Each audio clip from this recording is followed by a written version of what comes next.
Is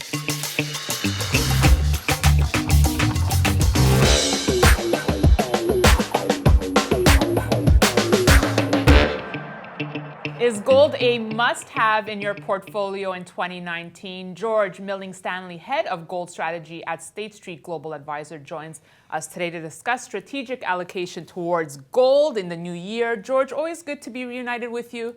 Good to see you again. We go back a long way, We go Daniela. way back, yes. And I'm always learning new things about you, George. But we're gonna keep it to gold today, as we usually do. Let's talk 2019 and how you see the metal set up here.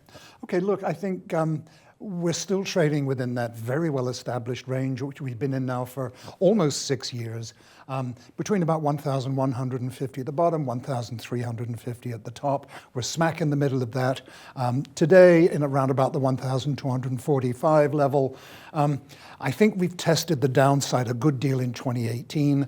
My guess is that what we'll do is test the overhead resistance during the course of 2019. I'm seeing prices at or above the $1,350 level sometime during 2019. I think the risks all to the upside right now for gold. Offline, George, you were saying that many people in certain parts of the world would consider these prices a huge bargain. Look, I mean, I go to the Far East at least once or twice a year, and I always make a point of going to the jewelry stores in between the various meetings I have with investors. I go off and I buy gifts for my family. If I find it difficult to actually get into the stores because of the crowds, that to me means that there's a lot of people out there who think gold represents very good value at today's prices. Fascinating. But on the flip side, people would say, well, if there's all this demand coming, from China, from India, why isn't that moving the price higher? Well, I think you've seen relatively quiet demand from investors in this country.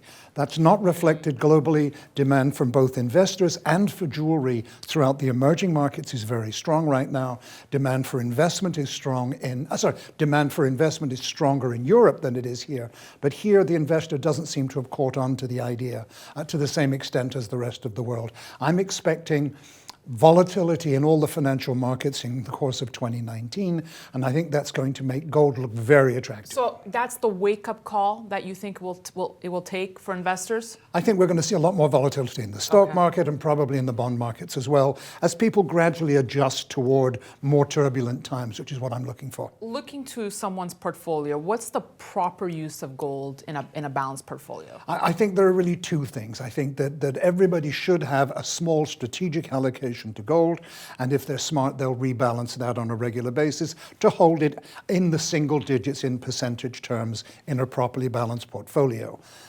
That being said, it's also possible, if you have strong feelings about what's going to happen with gold, then a tactical overlay, which can be anywhere from 0 to 15%, for example, can also be beneficial, especially if we're going into more turbulent times, as I'm expecting. Now, we know you can buy physical gold, but what are other ways to invest? Look, there's no bad way to get exposure to the gold price, right? But some ways are more expensive for some investors. Some ways are more advantageous.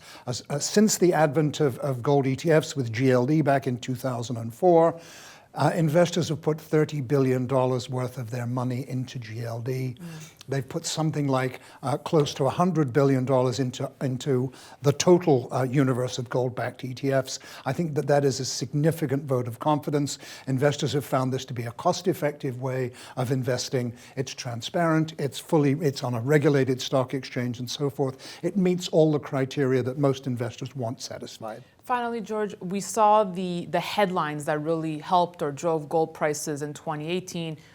North Korea, all of a sudden we're no longer talking about this. Seems that threat went away. But what do you think we need to pay attention to in the new year? I think we need to pay attention to specifically to what's happening in financial markets. I think that most people who are forecasting the outlook for the stock market, for example, for next year are suggesting people should move away from the higher risk stocks, away from higher risk bonds, and towards quality. I think that is also going to benefit gold, because I see gold as a quality investment. I think we also need to keep an eye on what's happening in politics, and we need to keep an eye on inflation and whether the enormous debt that the US government has racked up over the past few years, whether that is going to become a source of conversation, a source of conflict with the Democrats having taken over the House. Definitely things to keep a watch on here. George, thank you so much for joining us, and Happy New Year if I don't get to speak with you again. Thank you. The same to you, Daniela. Thanks a lot. And thank you for watching. We'll have much more Outlook coverage for you, so be sure to stay tuned.